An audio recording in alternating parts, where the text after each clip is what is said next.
जय श्री कृष्ण। राधे राधे। श्री कृष्ण का गायों के प्रति प्रेम अनूठा था, जो उनके बचपन की प्रमुख लीलाओं में से एक है। गौ माता। वे गायों को परिवार के सदस्य की तरह ही मानते थे। स्वयं चारा खिलाते और नंगे पैर वृंदावन में चराते थे। 6 वर्ष की आयु में ही उन्होंने मैया यशोदा से जिद करके गैया चराना शुरू किया, जिसे हम गोपाष्टमी के रूप में, त्योहार के रूप में भी मनाते हैं। कुछ कुछ कथाएं हैं जो श्री कृष्ण और गाय के कनेक्शन को दर्शाता है। गोपाष्टमी यानी कि गोचरण की शुरुआत। जब कृष्ण बाल्यकाल में बछड़ों के बजाय गाय चराने की जिद करते थे, तो माता यशोदा ने पहले उन्हें बछड़ों को चराने को कहा था। लेकिन एक दिन वे गाय चराने की जिद करते हैं। नंद बाबा के कहने पर उन्होंने गोपालन शुरू किया। कहा जाता है कि उस दिन से ही वे नंगे पैर वन में गाय चराने गए, क्योंकि उनकी गैया जूता नहीं पहनती थी। दूसरी एक कथा है कि गोपालक नाम। कृष्ण को गायों का रक्षक माना जाता है, इसलिए उन्हें गोपाल भी कहा जाता है। आपने देखा होगा कि कुछ लोग भी अपना नाम गोपाल रखते हैं, जो श्री कृष्ण के भक्त हैं। और एक कथा है कि नंगे पैर चलना। श्री कृष्ण को मैया यशोदा ने जब पैरों में जूतियां पहनाने की कोशिश की, तो उन्होंने मना कर दिया। उन्होंने कहा कि मेरी गैया भी तो जूते नहीं पहनती, तो मैं कैसे पहन लूं। इस तरह उन्होंने वृंदावन में नंगे पैर ही विचरण किया। बहुला वन की कहानी। इस कथा के अनुसार एक बार कृष्ण ने एक भूखे बाघ को अपने स्पर्श से शांत किया और उसे समाधान किया।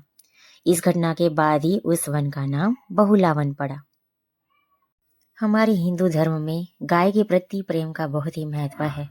आध्यात्मिक अर्थ यह है कि गाय जीवात्माओं का प्रतिनिधित्व करती है और कृष्ण उन्हें सुरक्षा प्रदान करते हैं।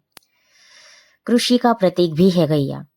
गैया और कृष्ण का संबंध ग्रामीण जीवन, कृषि और प्रकृति के साथ सौहार्द को दर्शाता है।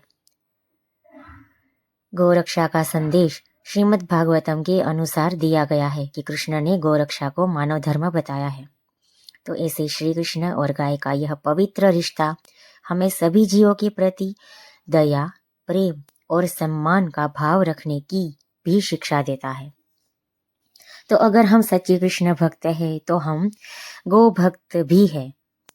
हम गाय माता के भक्त अपने आप ही बन जाएंगे अगर हमारे दिल में, हमारे दिमाग में भगवान श्री कृष्ण बसे हुए हैं। श्री कृष्ण की आराधना और त्याग बसा हुआ है, क्योंकि भगवान कृष्ण ने अपने जीवन में बहुत सारे त्याग दिए थे। लेकिन उनके इस भगवान विष्णु के इस भगवान श्री कृष्ण के अवतार ने हमें एक ये भी सिखाया है कि आध्यात्मिकता के साथ प्रेम का महत्व। उन्होंने अपने इस जीवन में, इस जीवन यात्रा में और इनके भगवान ने अपनी इस पूरे अवतार में हमको प्रेम करना सिखाया है। चाहे अपने भक्त को प्रेम करना हो, चाहे गाय माता को प्रेम करना हो, या तो अपने दुश्मनों को भी प्रेम करना हो। क्योंकि महाभारत के अंत में भगवान श्री कृष्ण ने स्वयं दुर्योधन की भी बहुत खूबी बताई थी, जो उनकी ठीक मृत्यु से पहले का प्रसंग था। तो हम मानव होके इस ब्रज धाम में भी अगर हम रह रहे हैं, या ब्रज से बाहर रह रहे हैं, कहीं भी रह रहे हैं, पूरी दुनिया के किसी भी कोने में रह रहे हैं, हम इन बातों को क्यों नहीं सीख सकते। हमें भी जरूर से सीखना चाहिए। अपने अंदर प्रेम भावना, सद्भावना और सेवा की भावना बनाए रखनी चाहिए, क्योंकि यही तो भगवान श्री कृष्ण ने हमको सिखाया था। आप अपना नाम गोपाल रखो या ना रखो, गोविंद रखो या ना रखो, लेकिन भगवान के जितने भी नाम हैं, उन सारे नामों का महत्व, उनका मतलब हमें समझना चाहिए। क्योंकि इसी से हम एक भक्त बनते हैं, और भक्त बनने से पहले तो हम एक मानव बनते हैं।